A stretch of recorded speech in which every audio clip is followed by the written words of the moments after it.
Hi team, Sreerag, Ananthu, Yadu, Shahil. Okay, നമ്മൾ ഇന്ന് ചെയ്യാൻ പോകുന്നത് നിങ്ങളുടെ പ്രോജക്റ്റ് ഡിഫൻസിനുള്ള ഒരു ഫൈനൽ തയ്യാറെടുപ്പാണ്. നമുക്ക് ഈ ക്യാമ്പസ് കെയർ പ്രോജക്റ്റിന്റെ ഓരോ ഭാഗത്തും ഒന്ന് ആഴത്തിലിറങ്ങിച്ചെല്ലാം. അപ്പോൾ നമുക്ക് നേരെ കാര്യത്തിലേക്ക് കിടക്കാം അല്ലേ?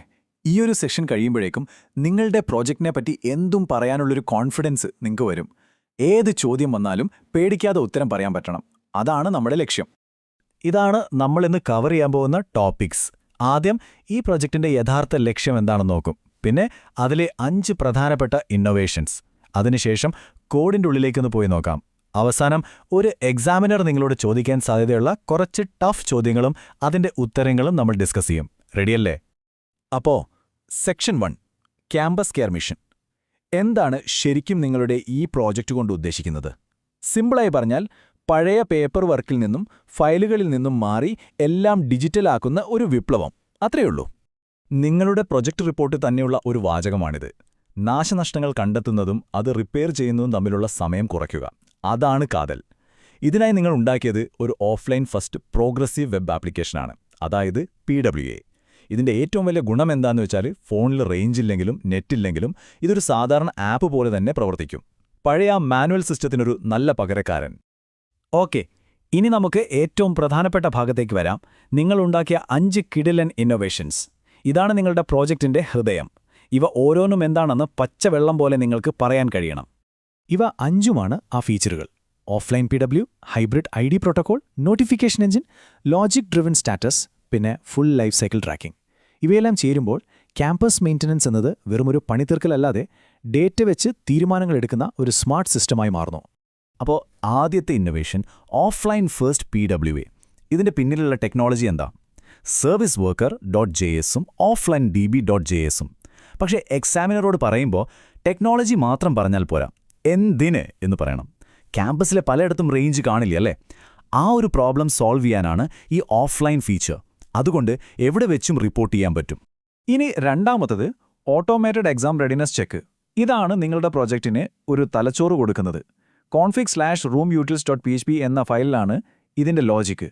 ഒരു റൂമിൽ എന്തെങ്കിലും പ്രശ്നമുണ്ടെങ്കിൽ സിസ്റ്റം ഓട്ടോമാറ്റിക്കായി ആ റൂം ബ്ലോക്ക് ചെയ്യും. പിന്നെ ആൾക്കാർ പോയി നോക്കി കുഴപ്പമില്ലെന്ന് പറയുന്ന പരിപാടിയില്ല. എല്ലാം ഡേറ്റയുടെ അടിസ്ഥാനത്തിൽ. ഇത് വെറുമൊരു റിപ്പോർട്ടിംഗ് ടൂളിനപ്പുറം ഒരു മാനേജ്മെന്റ് സിസ്റ്റമാക്കി മാറ്റുന്നത് ഈ ഫീച്ചറാണ്.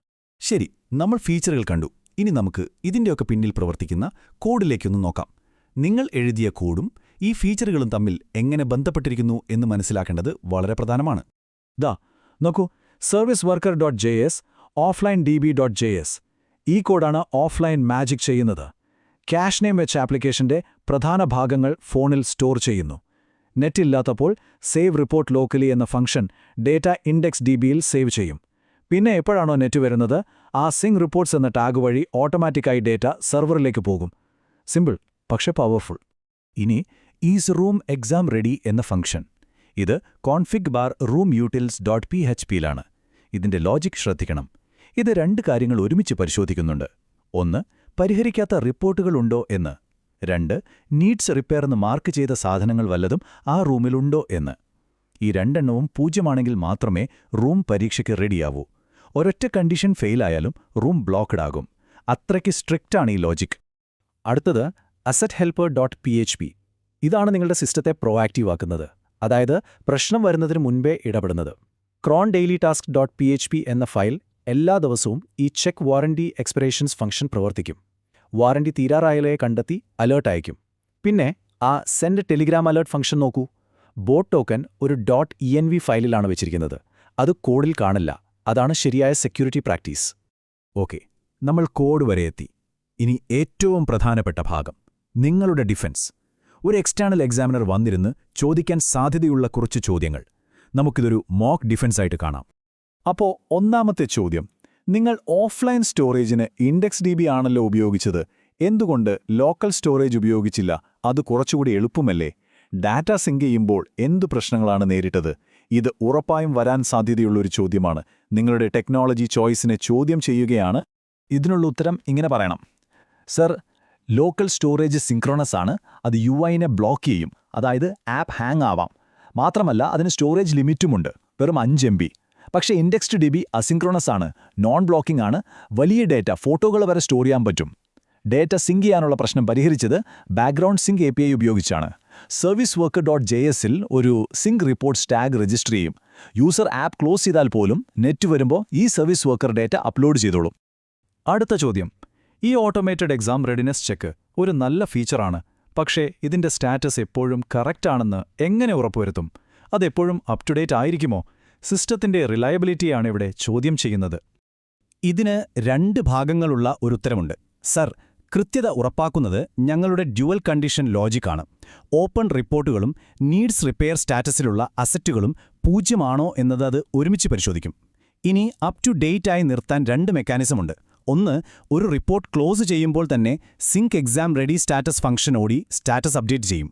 2, ഒരു സേഫ്റ്റിക്ക് വേണ്ടി എല്ലാ ദിവസവും ഒരു ക്രോൺ ജോബ് എല്ലാ റൂമുകളുടെയും സ്റ്റാറ്റസ് ഒന്നുകൂടി പരിശോധിച്ച് സിങ്ക് ചെയ്യും.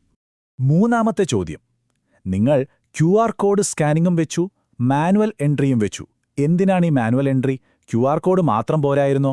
ഇനി ഒരാൾ വെറുതെ ഒരു കോഡ് ടൈപ്പ് ചെയ്താൽ സിസ്റ്റം അത് സ്വീകരിക്കുമോ?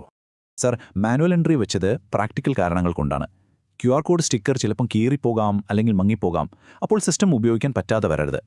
ഇനി തെറ്റായ കോഡ് എൻ്റർ ചെയ്യുന്നത് തടയാൻ ഞങ്ങൾക്ക് റിയൽ ടൈം സെർവർ സൈഡ് വാലിഡേഷനുണ്ട്.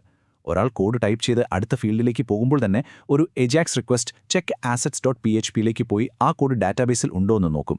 ഇല്ലെങ്കിൽ അവിടെ തന്നെ എറർ കാണിക്കും. അവസാനത്തെ ചോദ്യം. നിങ്ങൾ ടെലഗ്രാം API ഉപയോഗിക്കുന്നുണ്ടല്ലോ.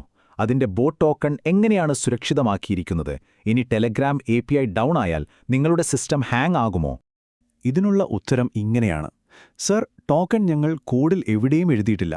അതൊരു .env ഫയലിൽ നിന്നാണ് ലോഡ് ചെയ്യുന്നത്. ആ ഫയൽ ഗിറ്റിൽ ട്രാക്ക് ചെയ്യുന്നുമില്ല. ഇനി API ഡൗൺ ആയാൽ സിസ്റ്റം ഹാങ് ആവില്ല. കാരണം ഞങ്ങൾ CURL റിക്വസ്റ്റിന് 5 സെക്കൻഡിന്റെ ഒരു ടൈം ഔട്ട് സെറ്റ് ചെയ്തിട്ടുണ്ട്. അതുകൊണ്ട് 5 സെക്കൻഡിൽ റെസ്പോൺസ് കിട്ടിയില്ലെങ്കിൽ ആ പ്രോസസ്സ് അവിടെ നിൽക്കും. കൂടാതെ വരുന്ന എററുകൾ ഞങ്ങളൊരു ടെലിഗ്രാം debug.log ഫയലിലേക്ക് ലോഗ് ചെയ്യുന്നുമുണ്ട്. ഭാവിയിൽ പ്രശ്നം കണ്ടെത്താൻ അത് സഹായിക്കും. ശരി, ഇതാണ് അവസാനത്തെ ചോദ്യം. ഇത് നിങ്ങൾ സ്വയം ചിന്തിക്കാനുള്ളതാണ്. വെറുമൊരു റിപ്പോർട്ടിംഗ് ടൂൾ എന്നതിനപ്പുറം ക്യാമ്പസ് കെയറിനെ ഒരു സ്മാർട്ട് സിസ്റ്റമാക്കി മാറ്റുന്ന ഏറ്റവും പ്രധാനപ്പെട്ട ആർക്കിടെക്ചറൽ തീരുമാനം എന്താണ്? ഇതിന്റെ ഉത്തരം നിങ്ങളുടെ കയ്യിലുണ്ട്. അത് ആ ഓട്ടോമേറ്റഡ് ലോജിക്കും പ്രോആക്റ്റീവ് നോട്ടിഫിക്കേഷനുമാണ്. നിങ്ങളുണ്ടാക്കിയത് വെറുമൊരു ഫോമല്ല, ഒരു ഇന്റലിജന്റ് സിസ്റ്റമാണ്. ആ ഒരു പോയിന്റ് മനസ്സിൽ വെച്ച് ഡിഫൻസിന് പോവുക. All the best.